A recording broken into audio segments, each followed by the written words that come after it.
तो आखिर क्यों यश, जिन्हें कुछ टाइम पहले इंडिया का बिगेस्ट सुपरस्टार बताया जा रहा था, सब लोग केजीएफ के बाद उनकी नेक्स्ट मूवी के लिए एक्साइटेड थे, लेकिन जैसे जैसे टॉक्सिक मूवी की रिलीज डेट नजदीक आती गई तो सीटियों की जगह सिर्फ गालियों की आवाज ही क्यों सुनने को मिल रही है? क्या सच में लोग बिना किसी रीजन के यश को हेट कर रहे हैं, या फिर सच में यश से एक ऐसी गलती हो गई है जिसे अब ठीक करना नेक्स्ट टू इम्पॉसिबल है? और आखिर क्या है वो गलती, ये जानने के लिए बिना स्किप किए इस वीडियो को एंड तक जरूर देखना। तो चलो शुरू करते हैं।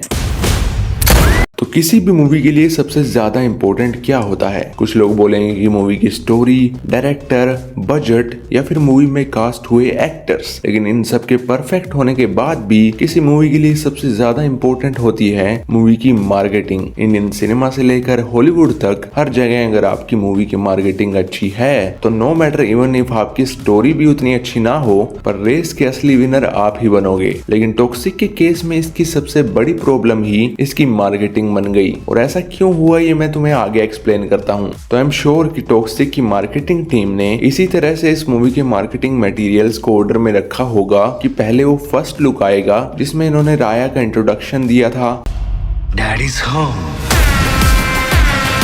और उसे देखकर आपको समझ आ जाता है कि वो introduction teaser completely shock value पर वर्क करता है। और इसे सबसे पहले डालने का रीजन भी यही था कि ऑडियंस को वो शॉक मिले और हर जगह इसकी बात हो। इंस्टाग्राम मीम पेजेस से लेकर यूट्यूब तक, चाहे नेगेटिव हो या पॉजिटिव, बस बात होनी चाहिए। और आई थिंक वो इस चीज में काफी सक्सेसफुल भी हुए थे। लेकिन इनसे सबसे बड़ी गलती हो गई जब इन्होंने मूवी की रिलीज डेट इसी टीजर में डाल दी, जो डायरेक्ट धुरंधर द रिवेंज से क्लैश कर रही थी। और इसकी वजह से मूवी की हाइप और भी ज्यादा बढ़ गई कि भाई अब तो क्लैश देखने को मिलेगा। दोनों फैंडम्स अपनी साइड्स को सपोर्ट कर रही थी। लिटरली दी गई रिलीज डेट से कुछ दिन पहले तक भी कुछ नहीं बदला था। सब लोग तैयार थे इस क्लैश के लिए, यहाँ तक कि यूएसए में तो टॉक्सिक की प्री बुकिंग भी ओपन कर दी गई थी। लेकिन फिर आया सबसे बड़ा टर्नओवर जब ऑफिशियली टॉक्सिक के मेकर्स ने एक पोस्ट डाली बताते हुए कि मूवी डिले हो गई है। और रीजन क्या दिया कि मिडिल ईस्ट में जो वॉर की सिचुएशन है उसकी वजह से हम अपनी रिलीज रोक रहे हैं। और इतने टाइम से जो लोगों ने अपने दिमाग में पता नहीं क्या क्या सोच रखा था कि धुरंधर वर्सेस टॉक्सिक देखने को मिलेगा, पहली बार इतनी बड़ी एक्शन मूवी का क्लैश होगा, एक मूवी जिसके पार्ट 1 ने लिटरली 1300 करोड़ से ऊपर का कलेक्शन किया था।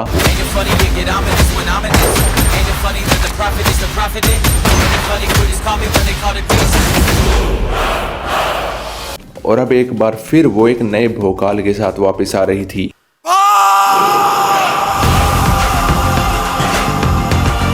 और वहीं दूसरी तरफ यश, जो केजीएफ जैसे क्रेजी ब्लॉकबस्टर के बाद The world is my territory अपनी नेक्स्ट मूवी लेकर आ रहे थे, और वो भी एक आर रेटेड मासी फिल्म। लेकिन एंड में मिली तो सिर्फ डिसअपॉइंटमेंट। जो मूवी पहले 19 मार्च को रिलीज होने वाली थी वो अब 2 महीने बाद 4 जून को पोस्टपोन हो गई। और यहीं से प्रॉब्लम शुरू हुई। जैसा कि मैंने कहा था कि टॉक्सिक वालों का ऑर्डर था कि पहले शॉक और फिर एक्चुअल स्टोरी ऑफ मूवी, लेकिन अब शॉक वैल्यू वाला टीजर तो इन्होंने डाल दिया था। तो अब अगेन वही सेम प्रोसेस उन्हें दोबारा दोहराना पड़ेगा। देन अगेन धुरंधर की वेव के बाद अब सब 4 जून का इंतजार कर रहे थे। लेकिन अगेन इस बार भी क्रिएटर्स की तरफ से एक और लंबी चौड़ी पोस्ट आई ये कहने के लिए कि भाई मूवी फिर से डिले हो गई है। और इस बार तो इन्होंने ये भी नहीं बोला कि मूवी कब रिलीज होगी। सबको लगा कि अब ये रामायण के बाद ही देखने को मिलेगी। और जब आप बार बार धोखा खाते हैं तो आप चाहे कितने भी बड़े फैन हो, एक पॉइंट पर तो आपकी भी उम्मीदें मर सी जाती हैं। और अब बहुत टाइम तक इस मूवी से रिलेटेड कुछ न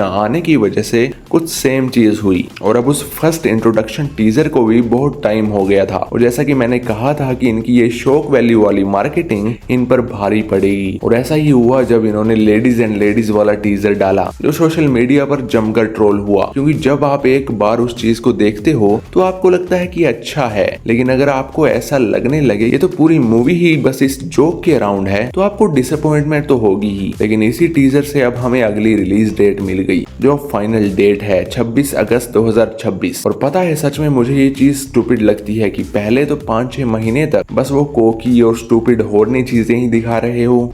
एक एक करके आओगे या एक साथ आओगे? और जब सब मान लेते हैं कि आपकी मूवी बस एक मजाक है, तब आप अपना एक्चुअल स्टोरी दिखाते हो 4.5 मिनट के ट्रेलर निकालकर। क्योंकि आप चाह रहे हैं कि हमें वो होरनी वाली ऑडियंस भी मिल जाए ताकि हम पैसे कमा सकें, और आपको फिर सीरियस ऑडियंस को भी थिएटर में लाना है ताकि दोनों साइड से पैसे मिल सकें। लेकिन इस चक्कर में आप दोनों को ही खो सकते हो। और मुझे तो ये नहीं समझ आता कि आपके पास यश जैसा इतना बड़ा स्टार है जो केजीएफ के बाद सीधा आपकी ही मूवी में दिखने वाला है। सबको पता है कि आपकी मूवी आ रही है, फिर भी क्या जरूरत है आपको इतना डेस्परेट होने की कि आपको ऐसे वाहियात मार्केटिंग का सहारा लेना पड़े, वो भी ऐसे टाइम में जहां इंटरनेट पर छोटे से छोटा क्रिएटर भी आंख गड़ा के बैठा है। और ये 80s का टाइम नहीं है कि आपके प्रोमो या ट्रेलर्स मैटर नहीं करते। आज के टाइम पर चाहे कितनी ही बड़ी मूवी हो, पर एक ट्रेलर भी पूरी मूवी की हाइप को उलट पलट कर सकता है। और एनिमल से बड़ा एग्जाम्पल इस चीज के लिए क्या हो सकता है? सुनाई दे रहा है, बेरा नहीं हूं मैं।